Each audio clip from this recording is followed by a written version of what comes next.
Sizning qo'lingizda qanchadir miqdorda pul bor. Masalan, $500, $1000 yoki $10,000 va siz ushbu pullarni bekor turganidan ko'ra o'zimizning banklarga omonat qo'yish orqali sal bo'lsa ham ko'paytirish haqida o'ylayapsiz.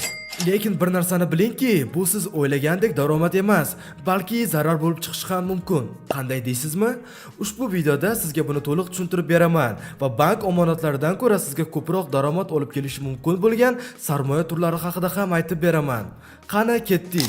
Ko'pchilik odamlar pulini bankka omonatga qo'yishni afzal ko'radi. Masalan, siz 10 million so'mni bankka qo'ydingiz deylik. Hozirgi kunda ba'zi banklar yillik 23% gacha omonat stavkalarini taklif qilmoqda. Bu degani 1 yil davomida sizga 2 million 300 ming so'm miqdorida daromad keltiradi. Bu juda yaxshi eshitiladi, to'g'rimi? Lekin bu yerda muhim bir omilni hisobga olish kerak. Ya'ni bu inflyatsiya. O'zbekistonda inflyatsiya darajasi yiliga o'rtacha 9.8% ni tashkil etadi. Xo'sh, bu o'zi nimani anglatadi? Sodda qilib tushuntirganda, O'zbekistonda narxlar yiliga o'rtacha 9.8% ga oshishini bildiradi. Demak, sizning 10 million so'mingizning xarid qilish qobiliyati ham kamayadi.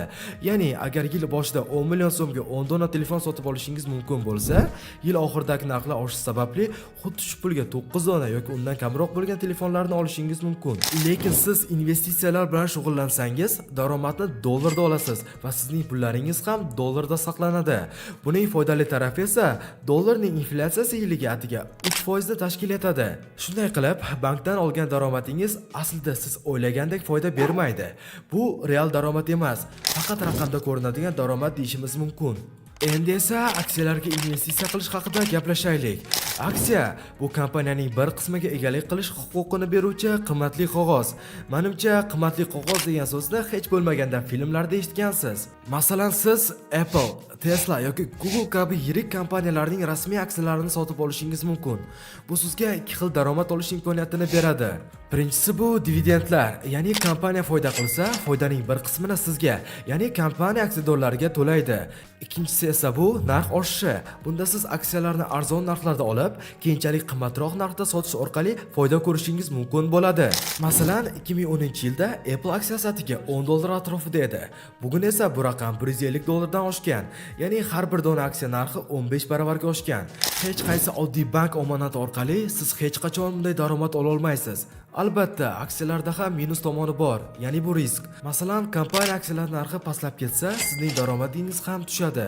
Lekin uzoq muddatli sarmoyalar bilan shug'ullansangiz, odatda risk juda ham kam bo'ladi. O'zbekistonda ham bu yo'l endi ochilmoqda. O'zbekistonda turib ham siz brokerlar orqali onlayn tarzda xorijiy aksiyalarni sotib olishingiz mumkin. Boshlash uchun katta pul kerak emas. Hatto 30 AQSh dollari bilan ham boshlash mumkin. Qancha erta boshlaganlar shunchalik ko'p foyda olishadi. Aynan shunday investitsiyalar bilan biz 2012-yildan beri shug'ullanamiz va natijalarimizni ekranda ko'rishingiz mumkin. Agarda siz investitsiya sohasiga biroz bo'lsa ham qiziqqan bo'lsangiz, video opsiyasidagi silka orqali bizning bepul onlayn treningimizga hoziroq ariza qoldiring. Ushbu bepul onlayn treningda siz aksiyalarga sarmoya qilish haqidagi barcha savollaringizga javob olasiz. Ariza qoldirishni unutmang. Xulosa qilib aytganda, bank omonatlari xavfsiz ko'rinadi. Lekin inflyatsiya sababli pulingiz qadrsizlanadi. Aksiyalar esa uzoq muddatda katta foyda keltiradi, ammo risk ham bor. Shuning uchun harakatni boshlashdan oldin bilimingizni oshiring. Videolarimizda sizga kerakli hamma ma'lumotlarni beramiz. Aksiyalarni tanlashda nimalarni e'tiborga olish kerak? Aksiyalarni sotib olishda avvalo kompaniyaning moliyaviy holatini, bozor pozitsiyasini va kelajakdagi rejalarini tahlil qilishingiz kerak. Masalan, Microsoft, Apple, Tesla kabi kompaniyalar uzoq muddatda o'sishga erishgan va o'z investorlariga yuqori daromad olib kelgan. Agar siz yangi boshlayotgan bo'lsangiz, eng yaxshi variant bu katta kompaniyalarning aksiyalarini sotib olishdir. Misol uchun, bir dona Tesla aksiyasi 2020-yilda $40 ni tashkil etardi. Hozirda esa bir dona Tesla aksiyasi $240 ga teng. Bu esa 6 baravar ko'p degani. Ya'ni, siz 2020-yilda $1000 ga Tesla aksiyalarini sotib olgan bo'lsangiz, hozirda ular $6000 ga teng bo'lgan bo'lar edi.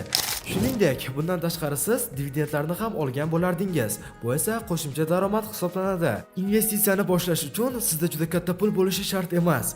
Atiga $100 bilan ham siz bemalol aksiyalarni sotib olishingiz mumkin. Bu haqida batafsil ma'lumot olish uchun video ostidagi saytga kirib, bepul jonli efirimizga qatnashing. Bugungi videomiz shulardan iborat edi. Agarda video sizga yoqqan bo'lsa, videoga like bosing va kanalimizga obuna bo'lishni unutmang. Va albatta, kelajakdagi sarmoyani hozirdan boshlang.